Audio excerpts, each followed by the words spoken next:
You're listening to the Ask Drone U podcast. You ask, we answer your drone questions. Whether you're here to turn your passion into profit or you simply fly for fun, we're a community of learners and teachers who aspire to achieve greatness. We are Drone U. Hey everyone, and welcome to another awesome episode of Ask Drone U. My name is Paul. And I'm Rob, and you're listening to episode number 371.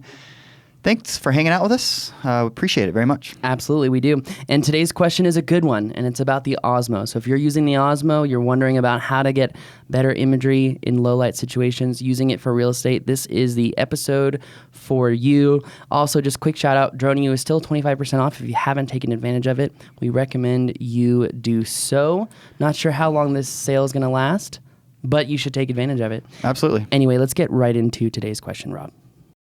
Hey guys, it's Dan from Wisconsin. Love the show. I have a business-related question regarding the DJI Osmo. I recently acquired one for my business, specifically to use for interior shots and real estate. I've watched your podcasts and tips and tricks regarding the Osmo, and my questions are, first, do you ever use auxiliary lighting on your interior real estate shots? Second, what are your camera settings recommended in the manual mode? As we all know, the Osmo isn't the best at low light capabilities, but it can perform very well, as I found out, as long as you have settings tweaked. This might be helpful to share with others. Thanks again. Love the show. Keep doing a great job. Great questions. Very, very good questions. These are the questions I like to answer. Yeah, great questions. And if you have a great question, askdroneu.com. Get those in, and we'll get to them just like we're getting to Dan's today. So thank you, Dan. Really appreciate it. Yes, seriously, and thank you very much. To answer your questions, when you're in manual mode, you'll know that you can still not change the exposure value in manual mode.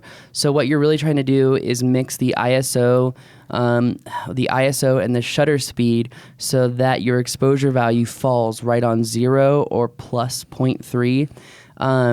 The way you can tell if you're going to get too much noise in your image on the Osmo is if you have your ISO anywhere over 1600 or even 800 and your exposure value is stacked higher than, say, 0.7 on the EV, you're going to get a lot of noise in your image. To answer your question, yes, I do use auxiliary lights in some real estate situations.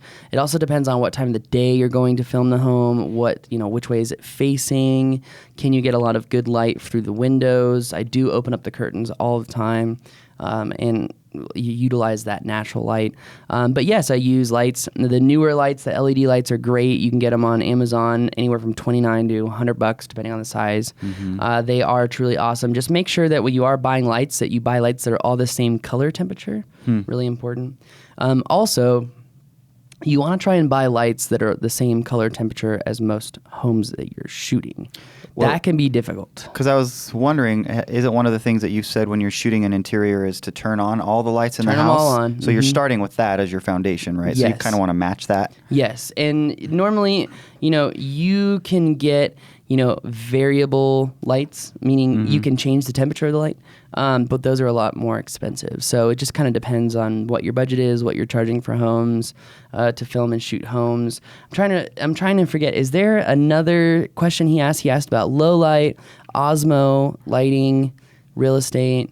What am I missing here? Well, he asked about manual mode settings, but you kind of went into that. Yes. And so I think that just about covers it. Yes. Another thing too is that if you're having issues with lighting, sometimes you can change the focal point on the screen and you'll get a little bit better stuff sometimes. Mm-hmm. But I'm always noticing when I'm moving, one way, if you don't know how to really set your shutter speed and your ISO, is let the camera do it in auto and expose the area in the frame that you want to get that type of that lighting. Okay. And then it'll say on the screen, like, okay, we're at f2.8, shutter speed 1/60, ISO 400, and then your EV is like 0. And the issue with the Osmo is that sometimes when you're doing these pans and these tilts and the reveals is that it changes everything, all of your settings, like mid-filming. So by putting the camera in manual mode, you're kind of eliminating that. You can still get some exposure stacking like inside. And I don't mean like exposure stacking like normal photography exposure stacking. I mean like literally in the middle of your shot, you're going to get this line changing all of the color like through the image. Wow. So the whole idea here is go into auto, pick your exposure point, get the information off of the camera. If you're a new guy, you don't really understand videography, and you could say, oh, it's shooting at 1/30 at 400 ISO. Go into manual, 1/30 at 400 ISO. And again, the way to determine how correct your manual exposure is versus your auto is where does the exposure value fall on that scale, which is from -3 to +3. And you always want it as close to 0 as possible. Okay, so it sounds like it's almost a necessity to use manual mode. If it's going to be changing on you in mid-shot, that doesn't seem like... I hate it. I can't stand it. It's the only reason I really want the X5 on my Osmo. Right. Because so it'll be like fully controllable. Right. That's interesting. So is there a scenario in which, because we've talked about using the Osmo quite a bit for interior work, where you would recommend not using the Osmo, like it's not a good idea? Low light. Okay. I mean, like even there are some times where you don't have enough lights. And that's why I always bring my Sony with me because it's phenomenal in low light. I mean, it's unbelievable. And it's only like a $900 camera. So, right. But again, you're not going to have the same type of flexibility with the type of shots that you can get. Sure. So, all right. Cool. Does that answer your question? That does answer my question. If that's the only reason, it sounds like the Osmo is the tool to have. Well, also if you want to do zoom stuff, pulls and pushes. But every time I've seen someone do a pull and a push, even people who say they're professionals, they look like garbage. So too jerky. Yeah, and I mean it's like whoa, right. Whoa, pulling out like the zoom.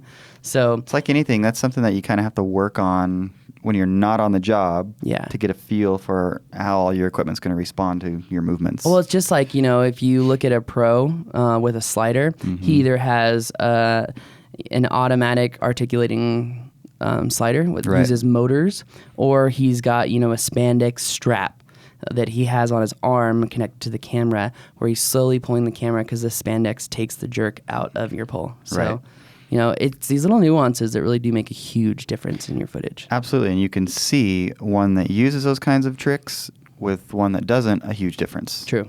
Generally. Very true. Cool. Anyway, guys, that's going to do it for us today. If you have a question, go to askdroneu.com and let us know. Don't forget about the sale, 25% off, droneusales.com. Check it out. But anyway, my name is Paul. I'm Rob. This is Ask Drone U. We believe that videos, images, words, and sounds have the absolute power to inform, inspire, and entertain. We reject indecision, confusion, and vanity, for they work against the community. We are united under the virtues of safety and knowledge. We are a training community of learners and teachers who encourage and energize each other to achieve greatness. We are pilots, videographers, photographers, freelancers, business owners, enthusiasts, experts, and apprentices. We are creators. We are the Drone U.